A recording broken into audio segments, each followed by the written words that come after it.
യേശുവിൽ ഏറ്റവും പ്രിയമുള്ള സഹോദരി സഹോദരന്മാരെ, പ്രിയ മാതാപിതാക്കളെ, പ്രിയ കുട്ടികളെ, പ്രഭാതത്തിൽ ഒരു നല്ല ദിവസം ആശംസിക്കുന്നു.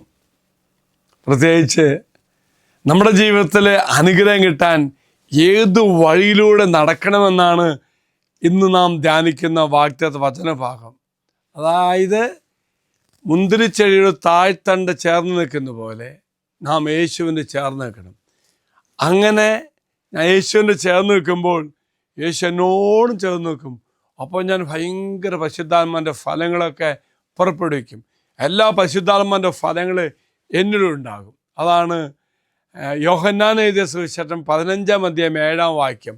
നിങ്ങൾ എന്നിൽ വസിക്കുകയും എൻ്റെ വാക്കുകൾ നിങ്ങളിൽ വസിക്കുകയും ചെയ്താൽ നിങ്ങൾ ആഗ്രഹിക്കുന്ന എന്തും ചോദിക്കുക, അത് നിങ്ങൾക്ക് ലഭിക്കും. ഒന്നോടെ അച്ഛൻ വചനം വായിക്കാം. യോഹന്നാൻ എഴുതിയ സുവിശേഷം 15-ാം അധ്യായം 7-ാം വാക്യം. നിങ്ങൾ എന്നിൽ വസിക്കണം. നമ്മളാദ്യം ദൈവത്തിൽ വസിക്കണം. ദൈവത്തിൻ്റെ വാക്കുകൾ നിങ്ങളിൽ നിലനിൽക്കണം, വസിക്കണം. അപ്പോൾ എന്ത് ചോദിച്ചാലും കർത്താവ് തരും. പ്രിയമുള്ളവരെ, നമുക്ക് ഈശോയോട് ഇത് വെച്ചാണ് പ്രാർത്ഥിക്കാം. ഈ വചനത്തെ യോഗ്യതയാൽ എനിക്ക് എങ്ങനെയാണ് അനുഗ്രഹം പ്രാപിക്കാൻ സാധിക്കുന്നത്? അവൻ നാമത്തിൽ ചോദിക്കണം, അവൻ്റെ വചനം എന്നിൽ നിറയണം. അങ്ങനത്തെ ഒരു അവസ്ഥയിൽ കർത്താവ് തരുന്ന വാഗ്ദത്തം എന്താ?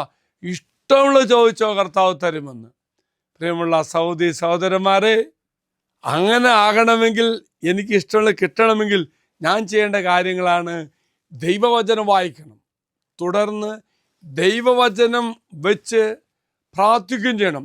ആ വചനത്തെ യോഗ്യതയാൽ അവകാശപ്പെട്ട് ക്ലെയിം ചെയ്ത് പ്രാർത്ഥിക്കുക. തമ്പുരാൻ, നീ എൻ്റെ പറഞ്ഞില്ലേ, ആ വചനത്തെ യോഗ്യതയാൽ ഞാൻ പ്രാർത്ഥിക്കുന്നു, എനിക്ക് തരണം എന്ന് പറയണം. അതാണ് അവകാശപ്പെട്ട് ക്ലെയിം ചെയ്ത് പ്രാർത്ഥിക്കുക. അപ്പോൾ സ്വാഭാവികമായിട്ടും നമ്മളങ്ങനെ ക്ലെയിം ചെയ്ത് പ്രാർത്ഥിച്ചുമ്പോൾ കർത്താവ് നമുക്ക് തരും.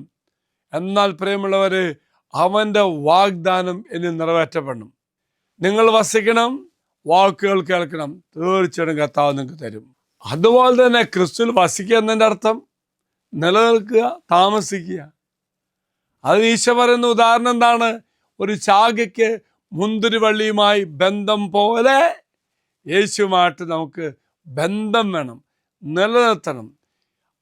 അങ്ങനെ ബന്ധമാകുമ്പോൾ പ്രിയമുള്ളവരെ, നമ്മുടെ ജീവിതത്തിൽ പരിശുദ്ധാത്മാവിൻ്റെ ഫലങ്ങൾ പുറപ്പെടുവിക്കുന്ന വ്യക്തികളായി മാറും.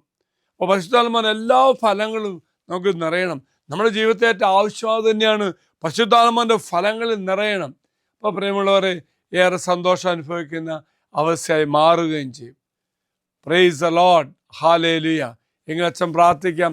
കർത്താവേ, നിന്നിൽ നിറഞ്ഞുകൊണ്ട് നിന്റെ ശക്തി സ്വീകരിച്ചുകൊണ്ട് ഈ ലോകത്ത് ജീവിക്കാൻ ഞങ്ങളെ അനുഗ്രഹിക്കണമേ. പരിശുദ്ധാത്മാവിൻ്റെ വലിയ ശക്തി ഈ മക്കളൊക്കെ നീ പ്രദാനം ചെയ്യണമേ.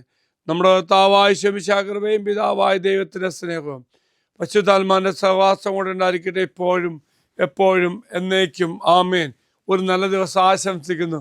മറക്കരുത്, മുന്തിരിച്ചെടിയോട് ശാഖ ചേർന്ന് നിൽക്കുന്ന പോലെ ഈശോയോട് ചേർന്ന് നിന്നുകൊണ്ട് എല്ലാ അനുഗ്രഹം പ്രാപിക്കുവാൻ ദൈവം നമ്മെ സഹായിക്കട്ടെ. Praise the Lord. ഒരു നല്ല ദിവസം ആശംസിക്കുന്നു.